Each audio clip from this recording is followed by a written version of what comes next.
നമസ്കാരം, ഞാൻ വിനോദ്. ഇന്ന് നമ്മൾ പഠിക്കുന്നത് പെർസെൻറ്റേജ് ടു ഫ്രാക്ഷൻസ്. അതായത് ഒരു സംഖ്യ ഇതുണ്ട്, ഈ തന്നിരിക്കുന്ന സംഖ്യ ശതമാന രൂപത്തിലാണ്, പെർസെൻറ്റേജ് രൂപത്തിലാണ്. അതിനെ ഫ്രാക്ഷൻസ് ഭിന്നസംഖ്യാ രൂപത്തിലാക്കുന്നതിനുള്ള എളുപ്പവഴിയാണ് നമ്മൾ ഇന്ന് പഠിക്കുന്നത്. അപ്പോൾ ഈ വീഡിയോ നിങ്ങൾ മുഴുവനായിട്ട് കാണണം. നിങ്ങൾ ഈ വീഡിയോ മനസ്സിലായ എന്നുണ്ടെങ്കിൽ ലൈക്ക് ചെയ്യണം, ഷെയർ ചെയ്യണം, സബ്സ്ക്രൈബ് ചെയ്യണം. നമുക്ക് നോക്കാം. നമുക്ക് ശതമാനം എപ്പോഴും എങ്ങനെയാണ് പറയുന്നത്? 100 അല്ലേ? 100 നമ്മൾ ശതമാനം പറയുന്നത്. അപ്പോൾ നോക്കിക്കേ, ഇത് 81.81%. ഇതിനെ ഭിന്നസംഖ്യ ആക്കിയ എളുപ്പത്തിൽ എങ്ങനെ ചെയ്യാം? ഇത് രണ്ട് സെയിം നമ്പറിൽ 81.81, ഇത് 81, പോയിന്റ് 81. അപ്പോൾ നമുക്ക് എങ്ങനെ എഴുതാം? ഈ 100ൽ നിന്നും സെയിം നമ്പർ ആണെങ്കിൽ 1 കുറയ്ക്കുക. അപ്പോൾ 100ൽ നിന്ന് 1 കുറച്ചാൽ എത്രയാണ്? 99. അത് താഴെ എഴുതണം, 99 താഴെ എഴുതണം. എന്നിട്ട് ഈ 81 ഒരു പ്രാവശ്യം മുകളിൽ എഴുതിയാൽ ഉത്തരവായി. അപ്പോൾ എങ്ങനെ എന്ത് ചെയ്യണം? രണ്ടും സെയിം. ഈ ദശാംശ സ്ഥാനത്തിന് മറുവശവും ഇതുണ്ടോ, ദശാംശം കഴിഞ്ഞും ഒരേ സംഖ്യകളാണെങ്കിൽ ആ 81 ഒരു പ്രാവശ്യം എഴുതുന്നു, അടിയിൽ 100ൽ നിന്ന് കുറച്ചുള്ള 99 എഴുതി, ഉത്തരവായി. നമുക്ക് ഒരെണ്ണം കൂടെ നോക്കാം. 13.13 കണ്ടോ, ഇത് സെയിമാ, ഇത് സെയിമാ. അപ്പോൾ എന്ത് ചെയ്യണം? 13 ഒരു പ്രാവശ്യം എഴുതിയിട്ട് അടിയിൽ എത്ര എഴുതിയാൽ മതി? 100ൽ നിന്ന് കുറയ്ക്കുമ്പോൾ 99 എഴുതിയാൽ മതി. അപ്പോൾ ഇത് നോക്കി 53.53, അതും എങ്ങനെ എഴുതിയാൽ മതി? 53 ഒരു പ്രാവശ്യം, ഈ 53 ഒരു പ്രാവശ്യം എഴുതിയിട്ട് 99 എഴുതിയാൽ മതി. എളുപ്പമല്ലേ? അടുത്തത് നോക്കിക്കേ, 61.61, അത് സെയിമാ അല്ലേ? ഇതും 61, ഇതും 61. അപ്പോൾ എന്ത് ചെയ്യും? 61 ഒരു പ്രാവശ്യം എഴുതുന്നു, അടിയിൽ എത്ര എഴുതണം? 99. ഇതെല്ലാം സെയിം നമ്പറുകളാണെങ്കിൽ അല്ലേ? 81.81, 13.13, 53.53, 61.61. ഇങ്ങനെയുള്ളതാകുമ്പോൾ നമ്മൾ എന്ത് ചെയ്തു? 100ൽ നിന്ന് 1 കുറച്ച് 99 എഴുതി, മുകളിൽ ആ 81 എഴുതി. ഇതാണ് ഉത്തരം. എളുപ്പത്തിൽ നമുക്ക് ചെയ്യാം. അടുത്തത് നോക്കിയേ, 36.72. ഇത് സെയിം അല്ല. 36 ഇവിടെ 72ആണ്. അതിന്റെ പ്രത്യേകത എന്താണ്? 36ന്റെ ഇരട്ടിയല്ലേ? 36 × 2 അല്ലേ ഈ 72 എന്ന് പറയുന്നത്? അതെ. അപ്പോൾ എന്ത് ചെയ്യണം? ഈ 100ൽ നിന്നും നമ്മൾ 2 കുറയ്ക്കും. 36നെ 2 കൊണ്ട് ഗുണിച്ചാലല്ലേ 72 കിട്ടുന്നത്. അപ്പോൾ നമ്മൾ 100ൽ നിന്ന് 2 കുറച്ചാൽ എത്ര കിട്ടും?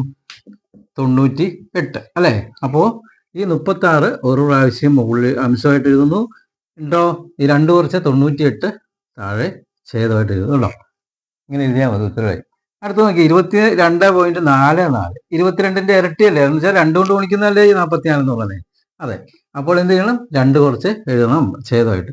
അപ്പം 22 എഴുതിയിട്ട് അടിയിൽ 98 എഴുതിയാൽ ഉത്തരമായി. മനസ്സിലാകുന്നുണ്ടല്ലോ അല്ലേ? അടുത്തത് 33.66. ഇതെങ്ങനെയാണ്? 33ന്റെ ഇരട്ടിയല്ലേ 66? അതെ. 2 കൊണ്ട് ഗുണിച്ചാൽ 66 കിട്ടും, നമുക്കറിയാം. അപ്പോൾ എന്ത് ചെയ്യണം? 33/98. അപ്പോൾ രണ്ട് രീതി നമ്മൾ പഠിച്ചു. ഇത് രണ്ട് ദശാംശ സ്ഥാനത്തിന് അപ്പുറവും ഇപ്പുറവും ഒരേ സംഖ്യയാണെങ്കിൽ നമ്മൾ 99 എഴുതിയാൽ മതി. അതിൻ്റെ ഇരട്ടിയാണെങ്കിൽ, അതായത് 2 കൊണ്ട് ഗുണിച്ച് ഇരട്ടിയാണ് ദശാംശ സ്ഥാനത്തിന് അപ്പുറമെങ്കിൽ നമ്മൾ എന്ത് ചെയ്താൽ മതി? ആ സംഖ്യ ഒരു പ്രാവശ്യം എഴുതിയിട്ട് അടിയിൽ 98, ഈ 100ൽ നിന്ന് 2 കുറച്ച് എഴുതിയാൽ മതി. ഇനി അടുത്തത് നോക്കാം. 14.42%. ഇതിന് ഇത് നോക്കിക്കേ, സെയിം അല്ല, എന്നാൽ ഇരട്ടിയും അല്ല. പിന്നെ എങ്ങനെയാണ് നോക്കിയ പ്രത്യേകത? 14 × 3 എത്രയാണ്?